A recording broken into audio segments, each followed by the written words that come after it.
Hi guys, hello. How is everybody today? I hope everyone's having a blessed Monday. I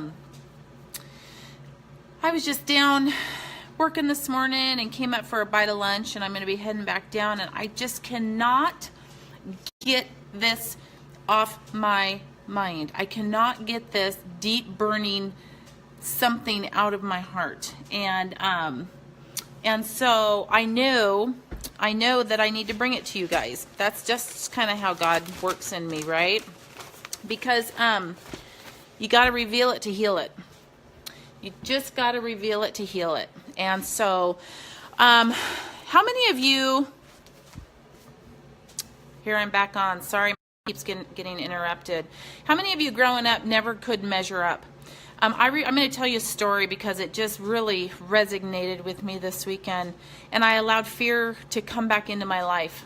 And we are told that once we are made new in Christ, to let those old bones lie, okay? And what I did is I dug those old bones back up because I allowed fear to creep back up into my life. And so when I was growing up, my folks went through a divorce, and we didn't have any money. Me and my mom were together.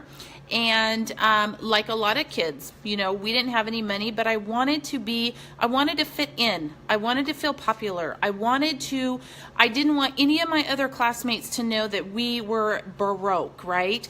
As a matter of fact, I made my mom pick me up 3 blocks away from the school because she drove this little Volkswagen Bug that had a window broken out of it. It was, in my opinion, back then, I was embarrassed. And I remember asking my mom, all the girls at school, they have a pair of shoes, and I want this pair of shoes so badly. And she, no matter what she did, we just didn't have the money to buy the shoes. And so I bought a pair of fake ones, fake shoes that looked like the real ones, right? We all know what we're talking about. We all know that those shoes, they were the penny loafers, and they had the penny in them, but they really weren't the penny loafers. And I just really hope that someone didn't actually see the inside of them because they kind of look like them. But I was fooling everybody because I really wanted to fit in. I really wanted to do that. And so that's just kind of, growing up. That's just how it was. And I never felt good enough. I never felt worthy enough. I never felt like I was okay just as I was. I always wanted something more. I was always longing for something shiny and new and something that everyone else had because I just wanted to fit in. I just wanted to feel like I was a part of the group. I was a part of something special, something important. And I just kept telling myself in my head that, you know what, this will happen someday. This will happen someday. Christy, if you work hard enough and you make enough money and you show people that you are a good person, this will someday happen. Well, guess what? I lived a life of never feeling good enough. No matter what I did, I went into a profession of horse training. No matter what I did, the horse was never good enough. It was never trained well enough. There was always someone out there with a better horse. There was always someone out there with a better. How many of us can relate to this? Everything is better. And in today's society, if you don't have what you want, you just trade it in on something that you do want. I mean, our marriages are disposable. Everything about relationships are disposable. Everything that we own, that we have, our trucks, our vehicles, everything is disposable. We want newer, more brand new. And so I was wondering this weekend, something hit me and it brought up those old bones again. And that is that I wasn't good enough. Something wasn't good enough. What I had wasn't like what somebody else had, and what somebody else had was better than what I had. And yet I was reminded this weekend that in 2006, when God got a hold of my heart, I was good enough, that there wasn't anything better, that He is the one that's going to make me a new creation, and to quit looking around because He can take my old beat up penny loafers that absolutely had no value. They weren't even the real deal, right? They weren't the $100 shoes. They were the fake knockoffs.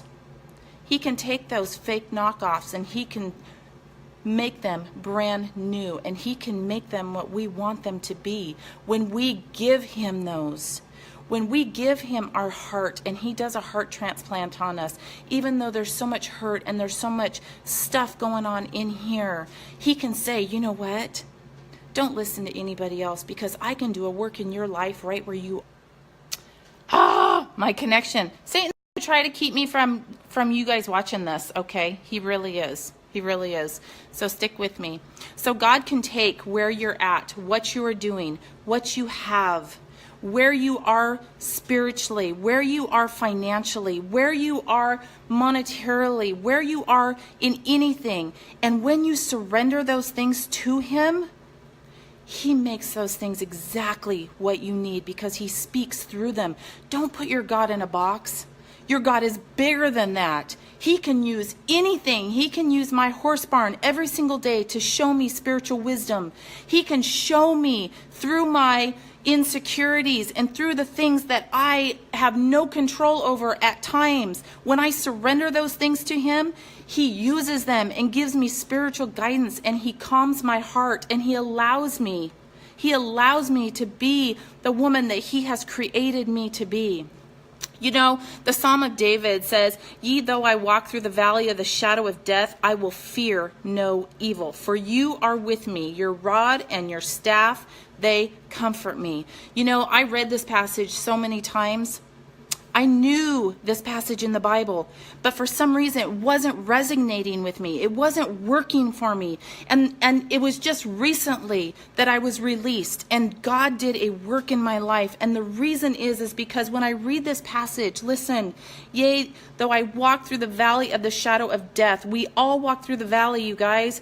We cannot have a perfect life. We're going to walk through the valley. We're going to walk through struggles. We're going to walk through stuff. Now listen, I will fear no evil. This is where my hang-up was. I feared evil. I feared it because I had never been good enough. And I feared people seeing the true colors of me. I feared that people would see that I didn't have the right shoes on. I feared that they would see my insecurities and the faults and the things that I tried to keep hidden so deep and deep-rooted in me that guess what? Listen. For you are with me, your rod and your staff, they comfort me. I couldn't be comforted. I couldn't be comforted. Why? Because I wasn't surrendering that part of my life to him. I wasn't giving that to him. So today, you guys, if you felt like you never measured up, and that's carrying into your life, and that you feel like there are things in your life that you are fearing still, there's still fear deep rooted in there. Personally, give it to him. Give it to God. Give it to Jesus, because you know what? He loves you right where you are at. He is going to meet you right where you are at. And he is going to take those insecurities, and he's going to take those things that you have been packing around for way too long. And he's going to say, child, give it to me. Okay? You are too weak to carry that anymore. And not only that, but it's keeping you from the abundant life that I have told you that I will give you. So you know what? The shoes that you have on your feet, they are good enough. There is nobody you need to please. There is nobody that you need to make yourself better for except for me. And guess what? You don't have to do that. I'm going to meet you there. I'm going to come down to where you are. God sent his son.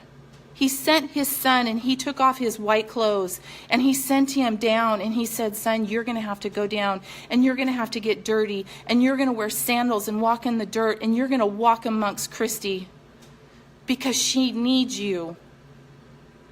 Allow that to happen. Allow him to walk in you, with you, beside you. Allow that.